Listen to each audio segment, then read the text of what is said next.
बिस्मिल्लाहिर्रहमानिर्रहीम। स्टार्ट करते हैं कैटजन के चैप्टर 27 की पार्ट 2 की वीडियो को। पार्ट 1 की वीडियो में हमने जो न्यूरोमस्कुलर ब्लॉकर्स हैं उनमें डीपोलराइजिंग और नॉन डीपोलराइजिंग दोनों की फार्माकोकाइनेटिक्स को देखा था और उनके मैकेनिज्म ऑफ एक्शंस को डिटेल से डिस्कस किया था। ठीक है जी। अब हम ये देखेंगे कि अगर न्यूरोमस्कुलर ब्लॉकर बहुत ज़्यादा दे दिया गया है तो इस न्यूरोमस्कुलर ब्लॉकर के इफेक्ट को रिवर्स कैसे कर सकते हैं, यानी रिवर्सल ऑफ ब्लॉकेट देखेंगे पार्ट 2 की वीडियो में इंशाल्लाह। और इनकी हम मुख्तलिफ टॉक्सिसिटीज़ को स्टडी करेंगे, मुख्तलिफ ड्रग इंटरेक्शंस को स्टडी करेंगे। और ऑल द मिनी गाइड्स में इस तरह नहीं लिखा हुआ, लेकिन मैं आपको इसके एंड में कुछ ना कुछ क्लिनिकल यूजेस बताऊंगा कि न्यूरोमस्कुलर ब्लॉकर्स क्लिनिकली हम लोग कब यूज़ कर रहे होते हैं। सही की बात। तो स्टार्ट करते हैं हमारे पास रिवर्सल ऑफ ब्लॉकेट से। तो जी पहले आता है आपके पास एक केमिकल एंटागोनिस्ट। केमिकल एंटागोनिस्ट का क्या मतलब होता है कि अगर ये आपके पास साइनैप्स है, एंटागोनिस्ट बहुत तरह के होते हैं, कॉम्पिटिटिव एंटागोनिस्ट होते हैं, फिजियोलॉजिकल एंटागोनिस्ट होते हैं, यानी कि ऐसे एंटागोनिस्ट भी होते हैं जो कि इफेक्ट को अपोजिट कर रहे हो। मिसाल के तौर पे अगर ड्रग ए है वो किसी चीज़ को बढ़ा रहा है, ठीक है, तो उसका फिजियोलॉजिकल एंटागोनिस्ट एक ड्रग बी होगा जो कि उस चीज़ को कम करता है। सही है। तो ओवरऑल देखा जाएगा तो इफेक्ट वाइज इनको एंटागोनाइज कर देंगे। लेकिन केमिकल एंटागोनिस्ट ऐसे होते हैं कि अगर यहाँ पे ए अपना एक्शन कर रहा है तो केमिकल एंटागोनिस्ट आके ए को, मिसाल के तौर पे केमिकल एंटागोनिस्ट का नाम है जी डी, ठीक है। तो केमिकल एंटागोनिस्ट ये जो डी है वो आके ए के साथ लग जाएगा और ए को भी काम नहीं करने देगा। ये डी इसके साथ आके लग जाएगा और ए को भी काम नहीं करने देगा। तो केमिकल एंटागोनिस्ट बेसिकली साथ मिल जाता है और कहता है चलो भाई छुट्टी करो, मैं तुम्हें काम करने ही नहीं दूंगा। सही की बात। तो ऐसे जाके उसको बाइंड कर लेगा। इसको हम कीलेशन भी कहते हैं। तो ये जो कीलेट कर जाता है सुगामेडेक्स, ये जो कीलेशन प्रोडक्ट बन जाती है, ये प्रोडक्ट यूरिन के थ्रू निकल जाती है और ये ड्रग ज़्यादा से काम नहीं कर पाता। अच्छा, ये जो सुगामेडेक्स है ये आमतौर पे किन के खिलाफ काम कर रहा होता है, यानी कि कौन से न्यूरोमस्कुलर ब्लॉकर्स के खिलाफ काम कर रहा होता है? स्टेरॉयड डेरिवेटिव्स के खिलाफ। हमने बीट का टेबल देखा था, इसमें हमने कहा था न्यूरोमस्कुलर ब्लॉकर्स जो होते हैं वो आइसोक्विनोलोन डेरिवेटिव भी होते हैं और स्टेरॉयड डेरिवेटिव भी होते हैं। आइसोक्विनोलोन डेरिवेटिव में हमने देखा था एट्राकोडियम से एट्राकोडियम वगैरह था, लेकिन स्टेरॉयड डेरिवेटिव में पैंकोरोनियम, रोकोरोनियम और वेकोरोनियम, तो ये तीन हमारे पास स्टेरॉयड डेरिवेटिव्स थे। तो बेसिकली स्टेरॉयड्स को आपके पास सुगामेडेक्स बाइंड करके उनके एक्शन को रोक रहा होता है। यहाँ भी उन्होंने रोकोरोनियम और वेकोरोनियम का नाम दिया हुआ जो कि स्टेरॉयड है। सही होगी बात। वैसे तो सुगामेडेक्स की एज सच कोई टॉक्सिसिटी नहीं होती, लेकिन कुछ पेशेंट्स के अंदर ये एनाफिलैक्सिस कॉज कर सकता है, ब्रेडिकार्डिया कॉज कर सकता है और कोएगुलोपैथीज कॉज कर सकता है। ओके बात। दिल स्लो हो जाएगा, कोएगुलोपैथी समझोगे ब्लड स्लो हो गया इसलिए क्लॉटिंग हो रही है, और एनाफिलैक्सिस पता नहीं क्या स्लो हो गया वैसे समझा, याद करने के लिए मैंने ये बात की है, इसको ये नहीं समझना कि स्लो करता है हर चीज़ को। ऑलराइट। उसके अलावा वो कह रहे हैं, ये तो एक तरीका हो गया। अगर हम न्यूरोमस्कुलर ब्लॉकर्स को रिवर्स करना चाहते हैं, उसका एक तरीका हो गया केमिकल एंटागोनिस्ट। दूसरा तरीका ये हो गया कि अगर हम आपको याद होगा हमने पार्ट 1 में भी डिस्कस किया था कि अगर यहाँ पे हमने वो दिया हुआ है ट्यूबोक्लोराइन दिया हुआ है, ये मैंने एक और न्यूरोमस्कुलर ब्लॉकर बना दिया। न्यूरोमस्कुलर ब्लॉकर बहुत है हमारे पास, ठीक है जी। यहाँ पे ट्यूबोक्लोराइन दिया हुआ है, तो ट्यूबोक्लोराइन क्या कर रहा था? एसिटाइलकोलिन रिसेप्टर्स के ऊपर बाइंड कर रहा था, यानी कि कॉम्पिटिटिव एंटागोनिज्म कर रहा था। हमने कहा था कि अगर यहाँ पे एसिटाइलकोलिन बहुत ज्यादा आएगी तो वो ट्यूबोक्लोराइन से कब्जा छुड़ा भी लेगी, क्योंकि चलो भाई चलो शाबाश। तो यही आपके पास रिवर्सल का तरीका है। ये पार्ट 1 की वीडियो में डिस्कस किया था कि एसिटाइलकोलिन को खत्म करने वाला जो कोलिनेस्टेरेज होता है उसको इनहिबिट कर दो, एसिटाइलकोलिन ज्यादा हो जाएगा और खुद ही इसको हटा लेगा। तो इसको हटाने का एक तरीका ये है कोलिनेस्टेरेज इनहिबिटर्स दे दिए जाएं, जैसा कि नियोस्टिग्मीन और पेरिडोस्टिग्मीन। सही की बात। अब आप सोच रहे होंगे कि चलो ठीक है, ट्यूबोक्लोराइन जो हो गया, जो कॉम्पिटिटिव एंटागोनिस्ट था, उसके लिए तो ये काम करेगा, लेकिन जो सक्सिनेलकोलिन है अगर वो दिया हुआ तो फिर क्या इफेक्ट होगा कोलिनेस्टेरेज इनहिबिटर का? तो सक्सिनेलकोलिन के 2 फेज होते हैं जो हमने पार्ट 1 की वीडियो में बहुत डिटेल से डिस्कस किए हैं। मैं थोड़ा सा उनको रिवाइज कर देता हूँ ताकि समझना हमारे लिए आसान हो जाए। जो फेज 1 था उसके अंदर तो सक्सिनेलकोलिन ने यहाँ पे लग के इतनी डीपोलराइजेशन की हुई थी कि मत मार छोड़ी थी मसल की। वो बेचारा मुस्तकिल डीपोलराइजेशन की वजह से थक हार के, यानी कि मुस्तकिल डीपोलराइजेशन की वजह से अब मजीद एक्शन पोटेंशियल जनरेट नहीं हो रहे थे। तो ऐसी सूरत में यानी कि फेज 1 में अगर आप कोलिनेस्टेरेज इनहिबिटर दोगे तो कोई फायदा नहीं होगा, बल्कि शायद ब्लॉकेज मजीद बढ़े, क्योंकि कोलिनेस्टेरेज इनहिबिटर ने एसिटाइलकोलिन बढ़ाना है और मजीद मसल को धक्का देना है, और मसल पहले ही मरा पड़ा धक्के की वजह से आप उसको मजीद धक्का दे रहे हो, कोई फायदा नहीं फेज 1 में। फेज 2 में आपके पास जो रिसेप्टर्स थे उनकी डीसेंसिटाइजेशन हो गई थी, जिसको मैंने कहा था आप समझ लो रिसेप्टर्स जो है वो ढीठ हो गए थे। उन्होंने कहा था सक्सिनेलकोलिन को हमने रिस्पॉन्ड ही नहीं करना, ऐसी की तैसी, बस अब हम नहीं मानते तुम लोगों की बातें, तुम लोग हमें बहुत मिस यूज कर रहे हो, ठीक है। तो ऐसी सूरत में जब वो ढीठ हो गए हैं, जब वो बहुत मुश्किल से बात मान रहे हैं, उन्होंने सक्सिनेलकोलिन को रिस्पॉन्ड करना छोड़ दिया है, ऐसी सूरत में जब आप एसिटाइलकोलिन थोड़ा बढ़ाओगे तो एसिटाइलकोलिन जबरदस्ती काम करवा ही लेगा, यानी कि फेज 2 के अंदर कोलिनेस्टेरेज इनहिबिटर्स जो होते हैं वो मसल को काम करवा सकते हैं, रिलैक्सेशन को प्रिवेंट कर सकते हैं, आप कह सकते हो ब्लॉकेट को रिवर्स कर सकते हैं, ठीक है। जो न्यूरोमस्कुलर ब्लॉकेज हुई थी उसको रिवर्स कर सकते हैं, क्योंकि न्यूरोमस्कुलर ब्लॉकेज डिटाई की वजह से हुई है, डीसेंसिटाइजेशन की वजह से हुई है, और इससे कोई इनका बढ़ना जो होगा उस डिटाई को किसी ना किसी तरह धक्के से काम करा ही देगा। ऑलराइट, ये हमारे पास ये वाली बात डिस्कस होगी फेज 1 के अंदर। फेज 2 के अंदर ये रिवर्सल ऑफ ब्लॉकेज है वो कंप्लीट होता है। नेक्स्ट आती है आपके पास टॉक्सिसिटी। सबसे पहले लिखा हुआ है उन्होंने रेस्पिरेटरी पैरालिसिस। सीधी सी बात है, आप मसल्स को रिलैक्स कर रहे हो, जो रेस्पिरेटरी मसल्स हैं जो कि आपकी सांस लेने में मदद करते हैं वो भी रिलैक्स हो जाएंगे। ज़्यादा रिलैक्स हो गए तो बंदे का जाहिर सी बात है एक तो सांस लेना मुश्किल हो गया, ऊपर से हो सकता है कि वो एस्फिक्सिएट कर जाए, चीज़ें उसकी सांस लेने जाना शुरू हो जाए, तो बहुत सारे प्रॉब्लम्स आ सकते हैं। तो इसलिए हमें मैकेनिकल वेंटिलेशन की ज़रूरत पड़ती है जब हमने इस तरह न्यूरोमस्कुलर ब्लॉकेज दिया हुआ होता है।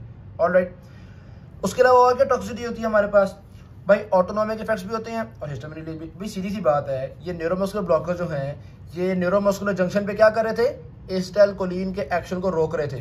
तो एसिटाइलकोलिन तो बॉडी में और भी बहुत जगह पे होती है आपके, खास तौर पे जो आपका पैरासिम्पैथेटिक नर्वस सिस्टम है उसमें आपको पता है सारे सिनेप्स में होती है एसिटाइलकोलिन है।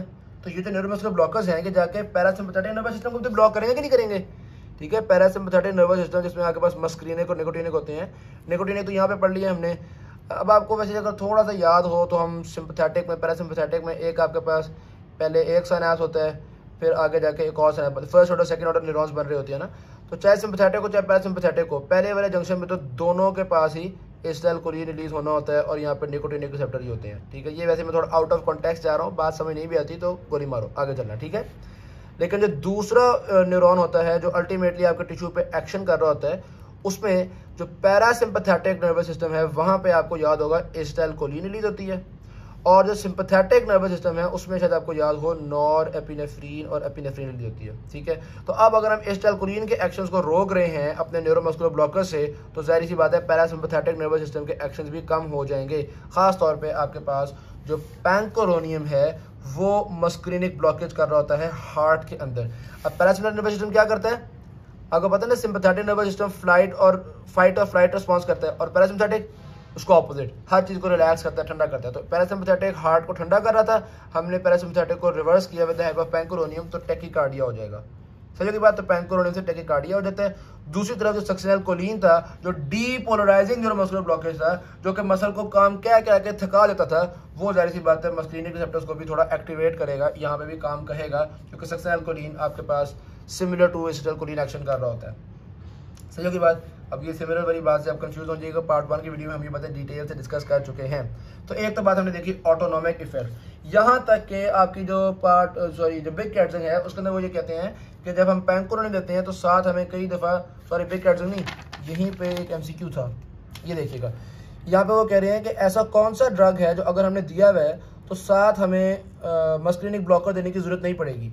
यानी कि हम इसको एज अ फ़ायदा भी इस्तेमाल कर लेते हैं कि अगर एक बंदे में मस्क्रीनिक एंटागोनिस्ट भी देना था और न्यूरोमस्कुलर ब्लॉकर भी देना था, तो हम कहते हैं भाई पैंकोरोनियम दे दो, वो दोनों काम कर लेगा। सही की बात? तो ये एक्सप्लेनेशन आप रीड कर लीजिएगा, ये बड़ी आपको यहाँ से कॉन्सेप्ट मतलब एक और पैंकोरोनियम का यूज़ पता चल जाएगा आपको। ऑलराइट, अब एक और बात ये आती है, यानी हमने ऑटोनोमिक इफेक्ट्स भी पढ़ लिए, एक और टॉक्सिसिटी आती है, हिस्टामिन रिलीज करवाते हैं, खासतौर पर ट्यूबरकुलोराइन हो गया और मेवाक्यूजियम हो गया, ये आपके पास हिस्टामिन रिलीज करवा रहे होते हैं। तो जाहिर सी बात है उसकी वजह से बॉडी के अंदर पूरे वो जो हिस्टामिन के इफेक्ट्स होते हैं वो आ रहे होंगे। कुछ न कुछ हद तक एट्राक्यूरियम और सक्सेनाइलकोलिन भी हिस्टामिन रिलीज करवाते हैं। यार ये दोनों तो बड़ी गंदे बच्चे हैं। जो ट्यूबरकुलोराइन और मेवाक्यूजियम है ना, वो तो हमने USA में तो यूज़ करना ही छोड़ दिया है, उनका तो देखा कि ये तो बहुत ही है, लेकिन जो ये हैं ये कुछ ना कुछ एक्शन कर रहे होते हैं। आपको याद होगा एट्राक्यूरियम में हमने पढ़ा भी था पार्ट 1 की वीडियो में कि एट्राक्यूरियम जब टूटता है तो वो लोडोनोसिन बनाता है, तो इस वजह से भी एट्राक्यूरियम बड़ा खतरनाक था, हॉफमैन एलिमिनेशन कहलाता था ये। तो एट्राक्यूरियम को तो वैसे ही हम इतना इस्तेमाल नहीं करते। अब पता चला कि एट्राक्यूरियम हिस्टामिन भी रिलीज़ करवा रहा होता है। गंदा बच्चा यार, ये हमें पसंद नहीं आया। सही के बाद इतना कोई अच्छा नहीं था। अच्छा, ओवरऑल जो उसके इन्होंने कहा कि ऑटोनोमिक इफेक्ट्स हैं वो हमने यहाँ पे एक्सप्लेन किए हुए हैं कि भाई किसके कितने ऑटोनोमिक इफेक्ट्स हैं। आप देख सकते हैं कि मस्क्रीनिक रिसेप्टर्स ऑफ हार्ट जो है वहाँ पे मॉडरेट ब्लॉक कौन कर रहा है? पैंकोरोनियम।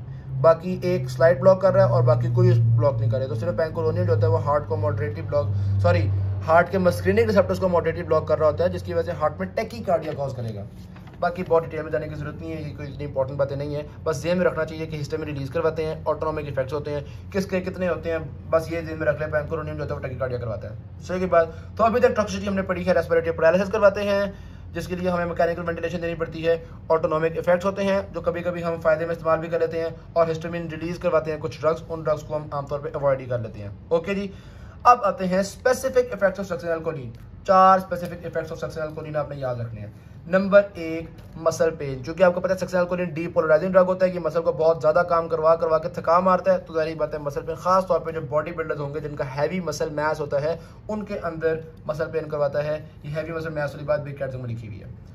दूसरा सबसे इंपॉर्टेंट भाई जो टॉक्सिक इफेक्ट है, मुझे सबसे इंपॉर्टेंट लगता है, वो है हाइपरकैलीमिया। जब हम मैकेनिज्म ऑफ एक्शन पार्ट 1 की वीडियो में स्टडी कर रहे थे, हमने तब पढ़ा था कि ये कैसे हाइपरकैलीमिया कॉज करता है। जाहिर सी बात है जब वो उस रिसेप्टर को खोल के रखता है तो उसमें बहुत ज़्यादा पोटेशियम बाहर आएगा, सोडियम अंदर जाएगा, तो पोटेशियम के बाहर आने की वजह से हाइपरकैलीमिया हो जाएगा।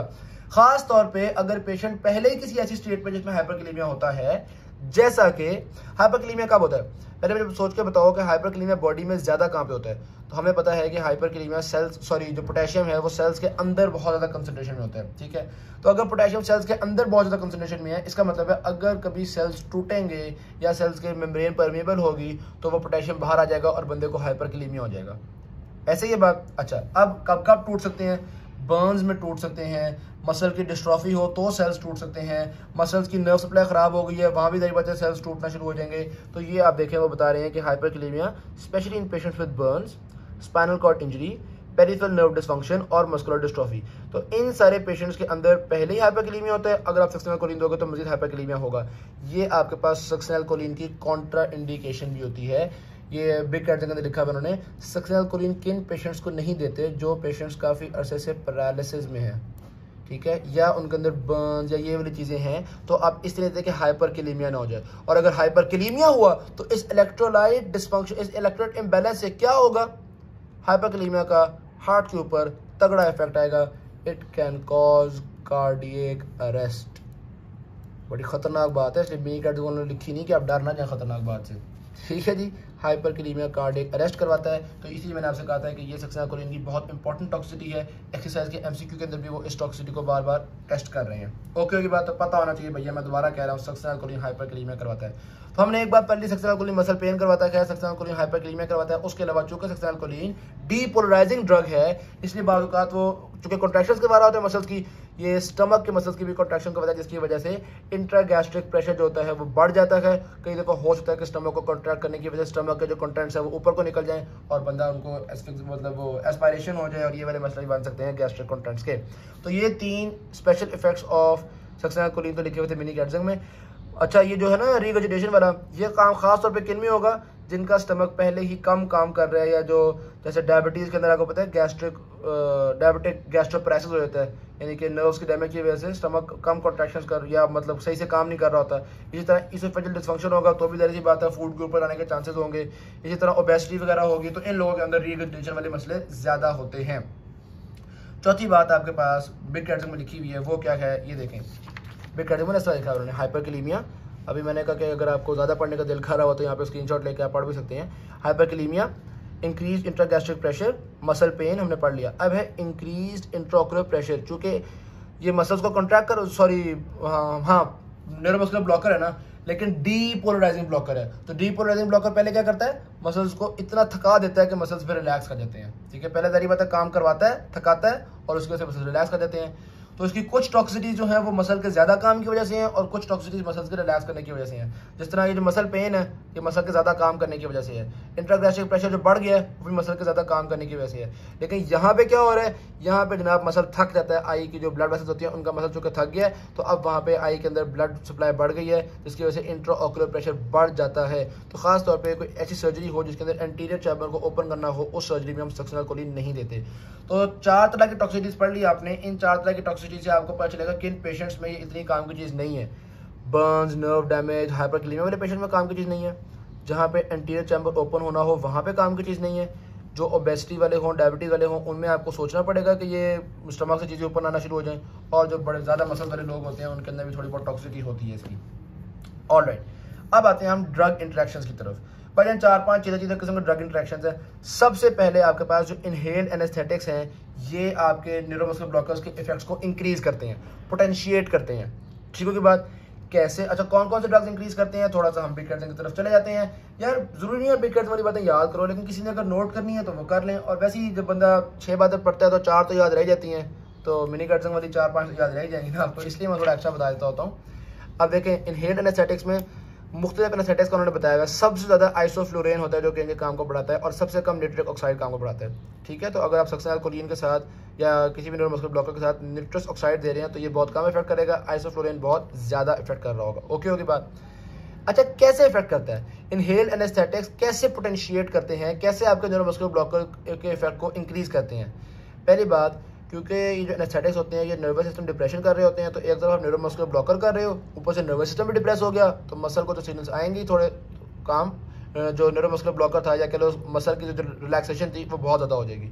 दूसरा, चूँकि ये रिलैक्सेशन ब्लड वेसल्स की रिलैक्सेशन करवाते हैं, पेरिफेरल वेसोडाइलेशन करवाते हैं एनेस्थेटिक्स, तो ये आपके पास ज़्यादा ब्लड भेजेंगे मसल में, और आपको पता है ब्लड के अंदर तो क्या है, न्यूरोमस्कुलर ब्लॉकर, तो न्यूरोमस्कुलर ब्लॉकर ज़्यादा पहुंच जाएगा मसल तक, ये भी आपके स्केलेटल मसल रिलैक्सेशन को बढ़ा देगा। ठीक है, तीसरा वो कह रहे हैं कि जो सेंसिटिविटी होती है वो ये कम करते हैं एनेस्थेटिक्स, और हमने ऊपर से और ब्लॉक किया हुआ है तो मुख्तलिफ चीज़ें लीड करेंगी मजीद मसल रिलैक्सेशन को। लेकिन एक बात जो बड़ी इंपॉर्टेंट है वो भाईजान ये है कि एनेस्थेटिक्स जो हैं वो न्यूरोमस्कुलर ब्लॉकर के साथ मिल के एक टॉक्सिसिटी करवाते हैं जो कि कहलाती है malignant hyperthermia. Malignant hyperthermia basically होता क्या है कि आपके मसल जो कि बहुत ज़्यादा काम कर रहा होता है, कैल्शियम बहुत ज़्यादा रिलीज हो रहा होता है, तो आपकी बॉडी का टेम्परेचर बहुत ज़्यादा ऊपर जाना शुरू हो जाता है। It can go even beyond 105, और मैलिग्नेंट हाइपरथर्मिया के अंदर मतलब बड़े मसले आना शुरू होते हैं। ये बात उन्होंने मिनी गाइड्स में भी लिखी हुई है। क्या होना शुरू हो जाएगा? कॉन्ट्रैक्शन ऑफ जॉ मसल होना शुरू हो जाएगा टिपिकली, जिसको हम ट्रिस्मस कहते हैं। याद रखो, मैलिग्नेंट हाइपरथर्मिया को ट्रीट करने के लिए क्या यूज़ करते हैं हम? डेंट्रोलिन। ठीक है जी, ये एक ड्रग है आपके पास, रेनोडीन रिसेप्टर्स पे काम करता है। याद रखिएगा, डेंट्रोलिन जो है वो हम करते हैं यूज़ मैलिग्नेंट हाइपरथर्मिया को ट्रीट करने के लिए। टेंशन नहीं लेनी है आपने, क्योंकि डेंट्रोलिन को अभी हमने पार्ट 3 की वीडियो में भी पढ़ना है। ठीक होगी बात, इसे टेंशन नहीं लेनी है आपने। ऑलराइट जी, यहाँ तक हमारे पास कुछ हद तक ड्रग इंट्रैक्शंस, पहले वाले इनहेल्ड एनेस्थेटिक्स के ड्रग इंट्रैक्शन समझ में आ गए। नंबर 2 पे वो कहते हैं कि जो एंटीबायोटिक्स हैं और एंटी अरिथमिक्स हैं वो भी आपके मसल रिलैक्सेशन के एक्शन को मजीद बढ़ा सकती हैं। समझो की बात, कैसे बढ़ा सकती हैं मैं मजीद डिटेल में नहीं जा रहा क्योंकि मुझे खुद बहुत नहीं पता। अच्छा जी, तीसरे नंबर पे आपको याद होगा सुगामेंटेक्स कौन से न्यूरोमस्कुलर ब्लॉकर के खिलाफ काम कर रहा था? जो कि स्टेरॉयड डेरिवेटिव्स थे। इसका मतलब है सुगामेंटेक्स स्टेरॉयड वाले ड्रग्स की थोड़ी बहुत दुश्मनी रखता है। तो यार स्टेरॉयड वाले तो और भी ड्रग्स होते हैं। कौन से? मिसाल के तौर पे जो आप कॉन्ट्रासेप्टिव्स होते हैं या जो आपके हार्मोनल पिल्स होती हैं, प्रोजेस्टेरोन बेस्ड कॉन्ट्रासेप्टिव होते हैं, ये भी तो स्टेरॉइड्स हैं। तो सुगामेंटेक्स इनको भी कुछ ना कुछ ब्लॉक करेगा। इसी वजह से जब सुगामेंटेक्स देते हैं तो हम कहते हैं अगर कोई औरत कॉन्ट्रासेप्टिव खा रही थी, ये ना हो एक औरत बेचारी कॉन्ट्रासेप्टिव खा रही थी, वो उसके आसरे पे थी कि जी मैं तो कॉन्ट्रासेप्टिव खा रही हूँ, आपने उसको सुगामेंटेक्स दे दिया, सुगामेंटेक्स ने कॉन्ट्रासेप्टिव को केमिकली एंटेगोनाइज कर दिया, कॉन्ट्रासेप्टिव बेचारी औरत के साइड पे हो गए, वो जो ना प्रेगनेंट हो जाएगी। तो वो तो कहेगी डॉक्टर साहब किया क्या आपने मेरे साथ, सही है ना?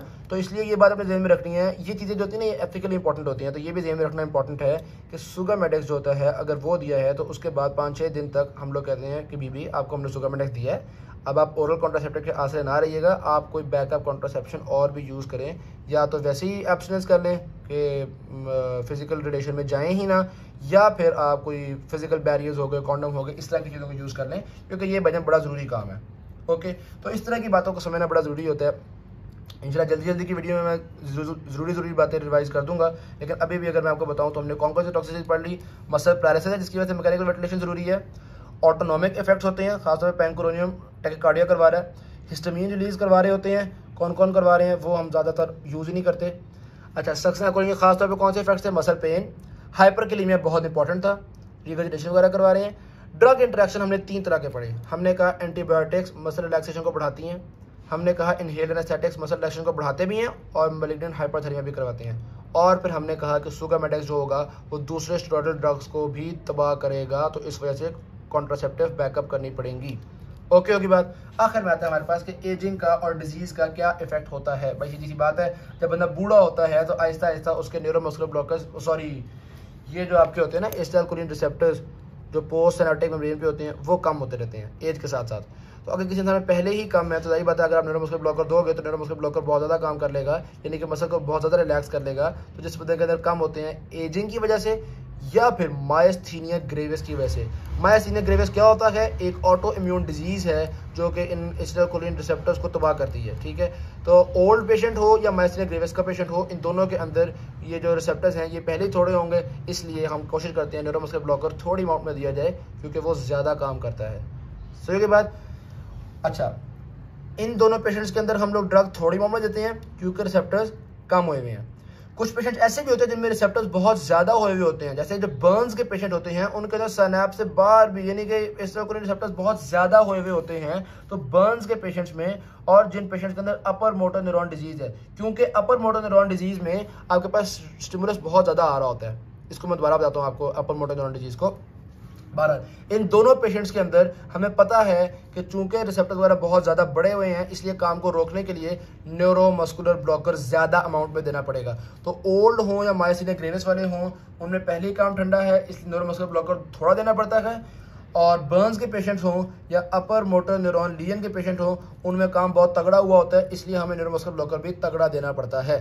ओके, अच्छा, अपर मोटर न्यूरॉन लीजन में क्या ये रहा था यार, बेसिकली आपको अगर हम अपर मोटर न्यूरॉन और लोअर मोटर न्यूरॉन लीजन में अगर डिफरेंशिएट करें ना, और ये टॉपिक से मैं बहुत हट रहा हूँ, लेकिन मुझे होता है कि यार कोई ये ना कहे कि बीच में कोई ऐसी बात की समझ नहीं आई।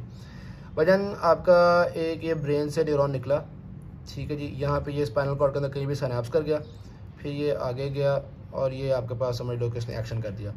ये हो गया आपके पास अपर मोटर न्यूरॉन, ये हो गया आपके पास lower motor neuron. Lower motor neuron signals भेजता है मसल को कॉन्ट्रैक्ट करने के लिए।